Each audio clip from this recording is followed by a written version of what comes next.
हिंदू धर्म में शिव को सर्वोच्च देवता माना जाता है।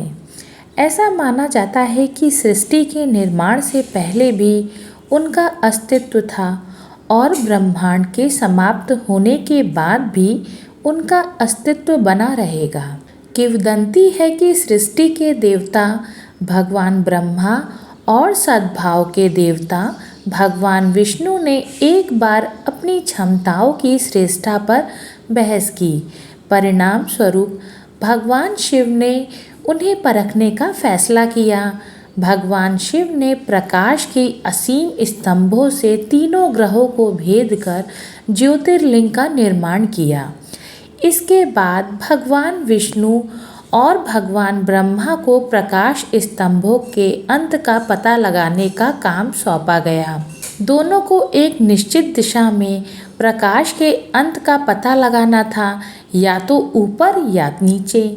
अंत खोजने के उनके निरर्थक प्रयासों के बाद भगवान विष्णु ने ऐसा करने में अपनी असमर्थता स्वीकार की, जबकि भगवान ब्रह्मा ने झूठ बोला और दावा किया कि वे अंत तक पहुंच गए हैं।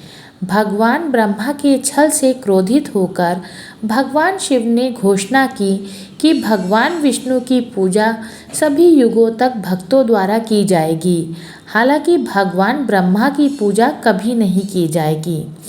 12 ज्योतिर्लिंगों स्थलों में से प्रत्येक का नाम वहाँ के प्रमुख देवता के नाम पर रखा गया है। प्रत्येक को शिव का एक अलग रूप माना जाता है। इन सभी स्थलों पर प्राथमिक छवि शिवलिंग है, जो शिव की अनंत प्रकृति का प्रतीक है, जो कि आदि और अंतहीन स्तंभ का प्रतिनिधित्व करता है। 12 ज्योतिर्लिंगों का उल्लेख सबसे पहले शिव पुराण में किया गया था, जो एक प्राचीन ग्रंथ है जो भगवान शिव, उनकी प्रतीकात्मकता और किंवदंतियों के बारे में जानकारी देता है।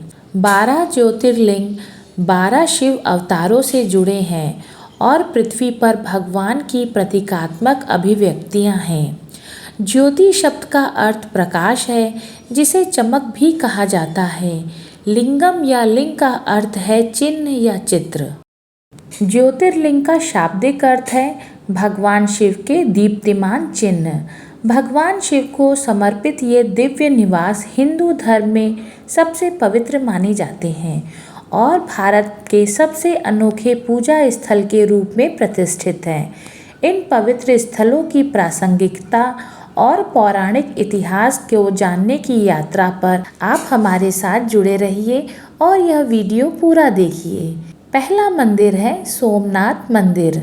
हमारी तीर्थ यात्रा भारत के पश्चिमी तट पर स्थित गुजरात के पौराणिक सोमनाथ मंदिर से शुरू होती है। इस मंदिर का ऐतिहासिक और आध्यात्मिक महत्व बहुत ज़्यादा है। त्रिवेणी संगम, पौराणिक सरस्वती हिरण और कपिला नदियों का मिलन स्थल के पास स्थित होने के कारण सोमनाथ क्षेत्र लंबे समय से तीर्थयात्रियों के लिए एक लोकप्रिय गंतव्य रहा है। पौराणिक कथाओं के अनुसार चंद्र देवता ने राजा दक्ष की सभी 27 बेटियों से विवाह किया था। चंद्र देवता ने अपनी सभी पत्नियों में रोहिणी को प्राथमिकता दी थी। परिणाम स्वरूप दक्ष प्रजापति उन्हें गायब हो जाने का श्राप दे दिया। तब चंद्र देवता ने श्राप से मुक्ति पाने के लिए इस धन्य स्थान पर भगवान शिव की पूजा की। भगवान शिव ने चंद्रदेव की प्रतिबद्धता, गहन तपस्या और भक्ति से प्रसन्न होकर उन्हें श्राप से मुक्त कर दिया और तब से यहाँ सोमनाथ ज्योतिर्लिंग की प्रतिष्ठा की गई। अन्य नामों सोमेश्वर और सोमनाथ के नाम, जो दोनों चंद्रमा के भगवान को इंगित करते हैं। शहर का नाम प्रभास, जहाँ मंदिर स्थित है, का भी अर्थ चमक है। दूसरा मंदिर है मल्लिकार्जुन मंदिर। इसके बाद हम दक्षिणी राज्य आंध्र प्रदेश जाएंगे, जहां श्री शैलम के हरे भरे पहाड़ों के बीच मल्लिकार्जुन मंदिर स्थित है। श्री मल्लिकार्जुन स्वामी मंदिर के पीछे एक और परंपरा यह है कि भगवान शिव तीनों स्थानों पर शिवलिंग के रूप में प्रकट हुए थे, जिनमें से एक श्री शैलम है और अन्य दो कालेश्वरम और भीमेश्वरम या दक्षारामम है। शिलाद महर्षि के पुत्र राजा पार्वत ने प्रायश्चित के लिए भगवान शिव से प्रार्थना की। भगवान शिव ने उनकी प्रार्थना के जवाब में उनके शरीर पर रहने की इच्छा जताई। इसके बाद पार्वत ने श्री पर्वत के रूप में एक पहाड़ी का रूप धारण किया, जबकि भगवान शिव और देवी पार्वती के पवित्र विवाह के बाद वे इस दिव्य निवास पर मल्लिकार्जुन और ब्रह्मब्रह्मा के रूप में निवास करते थे। तीसरा मंदिर है महाकालेश्वर मंदिर। अब हमारी यात्रा हमें मध्य प्रदेश के उज्जैन ले जाती है, जहां महाकालेश्वर मंदिर हमारा इंतज़ार कर रहा है। माना जाता है कि इस मंदिर में सबसे शक्तिशाली ज्योतिर्लिंगों में से एक है। महाकालेश्वर की मूर्ति दक्षिण मुखी है, जिसका अर्थ है कि यह दक्षिण की ओर मुख करके खड़ी है। पुराणों के अनुसार उज्जैन को अवंतिका के नाम से जाना जाता था और इसे अपनी सुंदरता के साथ साथ आध्यात्मिक केंद्र के रूप में भी जाना जाता था। यह छात्रों के लिए पवित्र पुस्तकों का अध्ययन करने के लिए सबसे महत्वपूर्ण शहरों में से एक था। पौराणिक कथाओं के अनुसार चंद्रसेन नाम का उज्जैन का राजा शिव भक्त था और लगातार उनकी पूजा करता था। इस समय के आसपास उज्जैन के प्रतिद्वंदियों, विशेष रूप से पड़ोसी देशों के राजा रिपुदमन और राजा सिंहादित्य ने राज्य पर हमला करने और इसकी संपत्ति जब्त करने का फैसला किया। राजाओं ने शक्तिशाली राक्षस दूषण की सहायता से हमला करने का फैसला किया, जिसे ब्रह्मा ने अदृश्य होने की क्षमता प्रदान की थी। उन्होंने शहर को लूट लिया और सभी शिव भक्तों पर हमला किया। जब शिव ने अपने पीड़ित भक्तों की पुकार सुनी तो वे महाकाल के रूप में आए और राजा चंद्रसेन के विरोधियों का वध कर दिया। ऐसा कहा जाता है कि मंदिर के मुख्य देवता भगवान महाकालेश्वर भक्तों को सांत्वना देते हैं और उन्हें जीवन और मृत्यु के चक्र से मुक्ति प्रदान करते हैं। चौथा मंदिर है ओंकारेश्वर मंदिर। आगे बढ़ते हुए हम मध्य प्रदेश में नर्मदा नदी पर स्थित ओंकारेश्वर के शांत द्वीप पर पहुंचते हैं। यहाँ ओंकारेश्वर मंदिर भगवान शिव की सर्वव्यापकता का प्रतीक है। हिंदू पौराणिक कथाओं के अनुसार इस मंदिर की उत्पत्ति के बारे में 3 कहानियाँ हैं। पहली कहानी में बताया गया है कि विंध्य पर्वत श्रृंखला के देवता विंध्य अपने पापों का प्रायश्चित करने के लिए भगवान शिव की पूजा कर रहे थे। परिणाम स्वरूप उन्हें रेत और मिट्टी से एक पवित्र ज्यामितीय डिजाइन का एक लिंगम बनाया। शिव उनकी आराधना से प्रसन्न हुए और ओंकारेश्वर और अमलेश्वर के रूप में प्रकट हुए। चूँकि मिट्टी का टीला ओम अक्षर के आकार का था, इसलिए इस द्वीप को ओंकारेश्वर के नाम से जाना जाता है। दूसरी कहानी मंधाता और उनके बेटे की तपस्या से जुड़ी है। इक्ष्वाकु वंश के राजा मंधाता, जो कि भगवान राम के पूर्वज, ने यहाँ भगवान शिव की पूजा की थी, जब तक भगवान ने खुद को ज्योतिर्लिंग के रूप में प्रकट नहीं किया था। कई विद्वान यह भी बताते हैं कि कैसे मंधाता के पुत्रों अम्बरीश और मुचुकुंद ने भगवान शिव को प्रसन्न करने के लिए घोर तपस्या की और परिणाम स्वरूप पर्वत का नाम मंधाता पड़ा। तीसरी कहानी हिंदू ग्रंथों से आई और कहा कि एक बार देवताओं और दानवों के बीच भयंकर युद्ध हुआ, जिसमें दानवों की जीत हुई।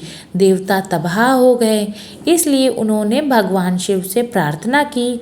उनकी प्रार्थना से प्रसन्न होकर शिव ओंकारेश्वर ज्योतिर्लिंग की आड़ में प्रकट हुए और दानवों का नाश कर दिया। 5वां मंदिर है केदारनाथ मंदिर। हमारी तीर्थ यात्रा अब हमें हिमालय की बर्फ से ढकी चोटियों के बीच बसे राजसी केदारनाथ मंदिर तक ले जाती है। हिंदू पौराणिक कथाओं के अनुसार महान कुरुक्षेत्र युद्ध के बाद पांडवों ने यहाँ भगवान शिव से अपने पापों के लिए क्षमा मांगी थी। भगवान शिव, जिनका पांडवों द्वारा पीछा किया जा रहा था, ने खुद को एक बैल में बदल दिया और केदारनाथ में धरती में समा गए।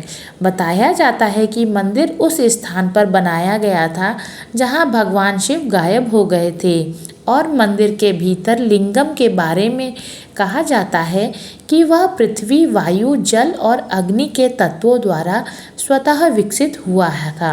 छठा मंदिर है भीमा शंकर मंदिर।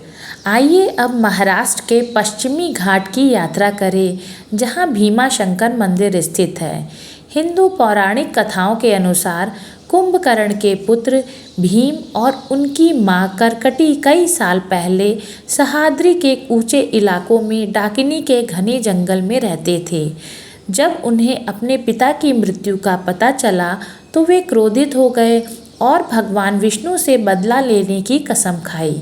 भीम ने अपनी शक्ति बढ़ाने के लिए घोर तपस्या की और भगवान ब्रह्मा को प्रसन्न किया। उन्होंने असाधारण क्षमताएं हासिल करने के बाद भगवान विष्णु और इंद्र को हराया। अचानक उनका अहंकार बढ़ गया और उन्होंने भगवान शिव के सबसे बड़े भक्त कामरूपेश्वर से भगवान शिव की जगह उनकी पूजा करने की विनती की। जब ऋषियों ने उनसे अपील की तो शिव को भीम के सामने जाना पड़ा और उनके अत्याचारों को समाप्त करना पड़ा। परिणाम स्वरूप संघर्ष के बाद वे भस्म हो गए। शिव पुराण में भीमा शंकर मंदिर के बारे में एक और सुप्रसिद्ध पौराणिक कथा का दावा है कि प्राचीन समय में राक्षस त्रिपुरासुर ने तीनों लोकों में ऋषियों और देवताओं को प्रताड़ित किया था, जिससे सभी चिंतित थे। तीनों ग्रहों को मुक्त करने के लिए भगवान शिव स्वयं त्रिपुरासुर को हराने के लिए पृथ्वी पर गए। दोनों के बीच कई दिनों तक एक बड़ा संघर्ष हुआ और परिणाम स्वरूप दुष्ट राक्षस की मृत्यु हो गई। कहा जाता है कि संघर्ष के बाद भगवान शिव सह्याद्री पर्वत पर सो गए थे और उनके पसीने से भीमा नदी बन गई, जो आज भी बहती है और पवित्र नदी के रूप में पूजनीय है। सातवां मंदिर है काशी विश्वनाथ मंदिर। हमारा अगला गंतव्य भारत की आध्यात्मिक राजधानी वाराणसी है, जहां काशी विश्वनाथ मंदिर हमारा इंतज़ार कर रहा है। भगवान विश्वनाथ, भगवान शिव का दूसरा रूप को समर्पित यह मंदिर हिंदू धर्म के सबसे पवित्र मंदिरों में से एक माना जाता है। तीर्थयात्री मुक्ति और मोक्ष पाने के लिए आते हैं। काशी विश्वनाथ मंदिर भगवान शिव के सबसे प्रसिद्ध मंदिरों में से एक है। यह शांत मंदिर 12 ज्योतिर्लिंगों में से एक है और पवित्र गंगा के पश्चिमी तट पर पवित्र शहर वाराणसी में स्थित है। ऐसा माना जाता है कि पहला ज्योतिर्लिंग वाराणसी में ही प्रकट हुआ था। प्रकाश का यह धधकता स्तंभ धरती की सतह से फूटकर स्वर्ग तक चमक उठा। कहा जाता है कि भगवान शिव को काशी विश्वनाथ मंदिर सबसे प्रिय है, जिसे श्री विश्वेश्वर मंदिर के नाम से भी जाना जाता है। आठवां मंदिर है त्र्यंबकेश्वर मंदिर। महाराष्ट्र के नासिक में यात्रा करते समय हमें त्र्यंबकेश्वर मंदिर मिलता है। इस मंदिर की एक खासियत यह है कि इसमें न केवल एक ज्योतिर्लिंग है, बल्कि पवित्र गोदावरी नदी भी है, जिसके बारे में माना जाता है कि इसकी उत्पत्ति भगवान शिव की जटाओं से हुई है। श्री त्र्यंबकेश्वर एक पवित्र केंद्र है, जहां 12 ज्योतिर्लिंगों में से एक पाया जा सकता है। यहाँ पाया जाने वाला ज्योतिर्लिंग अपने तीनों मुखों के लिए प्रसिद्ध है, ब्रह्मा, विष्णु और शिव। अत्यधिक पानी के सेवन परिणाम स्वरूप लिंग का विघटन शुरू हो गया है। यह चरण मानव समाज के क्षयकारी चरित्र का प्रतिनिधित्व करता है। लिंगों को छिपाने के लिए त्रिदेव ब्रह्मा, विष्णु, शिव के सोने के मुखौटे पर एक रत्न जड़ित मुकुट रखा गया है। नवा मंदिर है वैद्यनाथ मंदिर। अब हमारी यात्रा हमें पूर्वी राज्य झारखंड ले जाती है, जहां देवघर स्थित वैद्यनाथ मंदिर भक्ति का प्रतीक है। हिंदू पौराणिक कथाओं के अनुसार राक्षस राजा रावण ने वरदान पाने के लिए यहाँ शिव की पूजा की थी, जिसका इस्तेमाल उसने दुनिया पर तबाही मचाने के लिए किया था। रावण ने एक के बाद एक अपने 10 सिर शिव पर अर्पित कर दिए थे। इस बलिदान के बाद शिव घायल रावण को ठीक करने के लिए अवतरित हुए। उन्हें वैद्य डॉक्टर कहा जाता है क्योंकि वे एक डॉक्टर के रूप में काम करते थे। शिव के इस पहलू ने मंदिर के नाम को प्रेरित किया। 10वां मंदिर है नागेश्वर मंदिर। इसके बाद हम खुद को गुजरात के तटीय शहर द्वारका में पाते हैं, जहां नागेश्वर मंदिर स्थित है। इसे अष्टम ज्योतिर्लिंग श्री नागेश्वर ज्योतिर्लिंग कहा जाता है। किंवदंती है कि दारुका नामक राक्षस ने यहाँ सुप्रिया नामक एक शिव भक्त को कैद कर लिया था। सुप्रिया ने ओम नमः शिवाय का जाप किया और भगवान शिव को बुलाया, जो प्रकट हुए और राक्षस को हरा दिया। आज भी यहाँ स्वयंभू शिवलिंग की पूजा की जाती है। पौराणिक कथाओं के अनुसार भगवान शिव ने इस स्थान पर अपने भक्तों को आशीर्वाद देने के लिए एक भयंकर सांप का रूप धारण किया था। 11वां मंदिर रामेश्वरम मंदिर। हमारा अंतिम गंतव्य तमिलनाडु के दक्षिणी तट से दूर एक पवित्र द्वीप रामेश्वरम है। रामायण के अनुसार कहा जाता है कि राम ने माता सीता को रावण से छुड़ाने के लिए इस स्थान से लंका तक समुद्र पर एक पुल बनाया था। हिंदू भगवान शिव को समर्पित यह मंदिर शहर के केंद्र में है और भगवान राम और भगवान शिव से जुड़ा हुआ है। शैव और वैष्णवों के लिए मंदिर और यह शहर पवित्र तीर्थ स्थल है। रामेश्वरम श्रीलंका से भारत का दूसरा सबसे निकटतम स्थान है और भूवैज्ञानिक साक्ष्यों से पता चलता है कि राम सेतु कभी भारत और श्रीलंका के बीच एक स्थलीय संपर्क मार्ग था। 12वां मंदिर है घृणेश्वर मंदिर। हमारी तीर्थ यात्रा महाराष्ट्र के घृणेश्वर मंदिर में समाप्त होती है, जो 12 ज्योतिर्लिंगों में से अंतिम है। मूल मंदिर का निर्माण बहुत प्राचीन काल के राष्ट्रकूट राजा दंती दुर्ग ने करवाया था। कुछ प्राचीन ग्रंथों में इस स्थान को कुसुमेश्वर के नाम से जाना जाता है। भारत के 12 ज्योतिर्लिंगों पर हिंदू पौराणिक कथाओं के संबंध में ताने बाने के माध्यम से यह एक पवित्र यात्रा पे ले गया है। ये दिव्य निवास, जिनमें से प्रत्येक की अपनी अनूठी कहानी और महत्व है, जो कि लाखों भक्तों के दिलों में एक विशेष स्थान रखते हैं। आपको यह 12 ज्योतिर्लिंगों की यात्रा कैसी लगी, कमेंट करके ज़रूर बताइएगा। इसी तरह की और वीडियोस देखने के लिए चैनल को सब्सक्राइब जरूर कीजिए। ओम नमः शिवाय।